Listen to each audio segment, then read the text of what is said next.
3 months had passed since the great Macedonian victory over the Persians near Gaugamela, and Alexander now marches his troops straight to the heartland of Achaemenid Empire. He takes his best men and tries to force his way through the mountain range, the last barrier between him and Persia proper. The Macedonians didn't expect much resistance at this point of the war, yet one of Darius' loyal satraps was in charge of stopping Alexander's advance, while the King of Kings gathered a new army to face the invaders. An unexpected encounter between the frozen peaks of the formidable Zagros Mountains is just about to happen. It's late October of the eventful year of 331 BC. The bad news about Darius' crushing defeat on the fields near Gaugamela quickly spreads over his vast empire. With his royal authority severely damaged, Persian satraps were deciding whether to remain loyal to the Achaemenids or rather bend the knee to Alexander, as the undefeated Macedonian army was about to reach the wealthy cities of Babylon and Susa. The rumors of how the Macedonian conqueror dealt with the existing Persian ruling class almost certainly reached the satraps of Mesopotamia, so they decided to switch sides and surrender their domains in order to retain local power and positions. By capturing these cities, Alexander acquired enormous treasuries, which he shared with his army, rewarding the fierceness and loyalty of his soldiers. Yet a considerable amount of money was sent back to Greece to aid Antipater, hegemon of the Hellenic League in the absence of Alexander, in his struggle to quell the rebelling Spartans. Both cities acknowledged the new Macedonian rule and avoided being plundered. Their administration remained relatively unaltered. Even Mazaeus, who commanded the Persian right flank near Gaugamela, retained his position as governor of Babylon. Alexander assigned a Greek garrisons to ensure loyalty of the new subordinates and soon departed east to the heartland of the Achaemenid Empire. The invincible Macedonian army was capable of hammering Persian forces thrice, greatly diminishing its military potential. Yet Alexander was aware that some of the eastern satraps could still remain loyal to Darius, who, according to rumors, was assembling another army to oppose the invaders.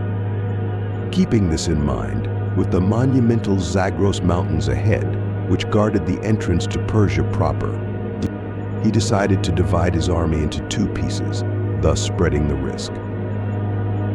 The bigger, slower piece, together with the baggage train and camp followers, was sent south, around the mountains, under the command of Parmenion.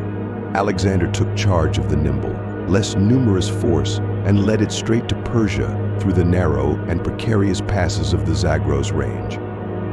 Soon his troops entered the lands inhabited by the Euxinians, a mountain tribe which failed to be subdued by the Persian rule and requested tribute to be paid by every Persian unit passing through their lands. Yet Alexander was keen more on setting new rules instead of following the old ones. He managed to trick the Euxinians, surrounded their village, slaughtered some of their men, and forced the rest to pay a yearly tribute. News regarding the fate of the disobedient tribe spread, after which no one dared to bother the Macedonians any further. Days passed as Alexander smoothly moved his force further into the east.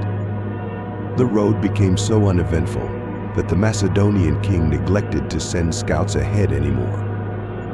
Upon reaching the 2 kilometers wide plain, the Greek army didn't stop for rest and entered the Persian gates straight away. The path begun to narrow. Macedonian soldiers noticed people on the hills. Presuming these men were just refugees, they continued the march.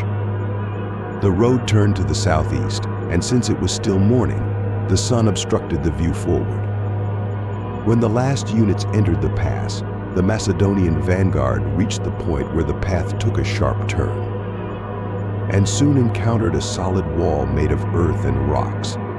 Alexander probably realized how a big mistake he had just made, but it was too late to retreat unharmed. Thousands of Persian soldiers began to charge down the hills, raining projectiles on baffled Macedonian troops.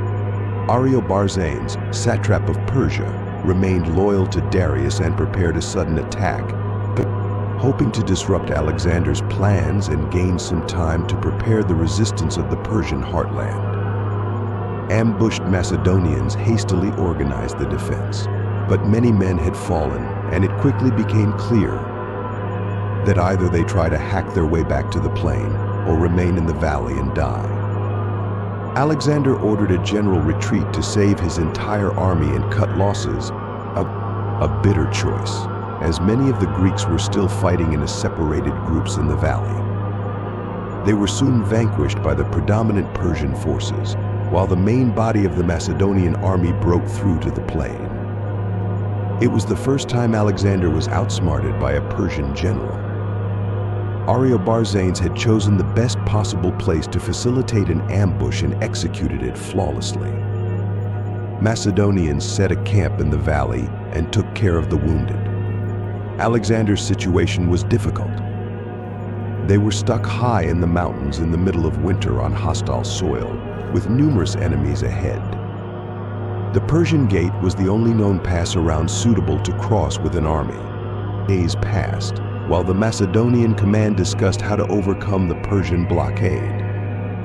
It is said that a local shepherd guided Alexander through the mountains to the rear of the Persian positions, but this is strangely similar to the story of Ephialtes, who helped the Persians reach the Greek rearguard at the Battle of Thermopylae 150 years earlier. Either way, the Macedonians finally found a way to beat the Persian defense. And with supplies dwindling day by day, they immediately organized a new attack. Night had come. Alexander took the bulk of his troops and, unseen, led them through the passes to the northeast, while the rest of the army under Craterus lit up many campfires, hoping to focus the Persian attention onto the camp. Shortly before the dawn, Craterus marched remaining troops to the valley, attempting to feign an attack. Ariobarzanes prepared to storm their positions again, but just when he ordered the attack, the sound of Macedonian horns echoed in the valley at the Persian rear. And Alexander's detachment suddenly appeared from behind and raided the unexpected camp defenders, while another unit under Philotas attacked the Persians on the hill. Brutal melee combat began, yet the Persians had to fight in unfavorable positions, and they were no match for the fierce and battle-hardened Macedonians, who quickly proved to be far better soldiers and overwhelmed Ariobarzanes' troops. The satrap of Persia tried to break through and retreat, but his unit was surrounded and slaughtered, as he refused to surrender and fought to the last man. Despite the initial setback and loss of many good soldiers, Alexander finally managed to overcome the Persian blockade, and soon it became clear that Ariobarzanes' resistance was the last act of organized Persian defense. The ultimate goal, the city of Persepolis, ceremonial capital of Achaemenid Empire, was visible on the horizon.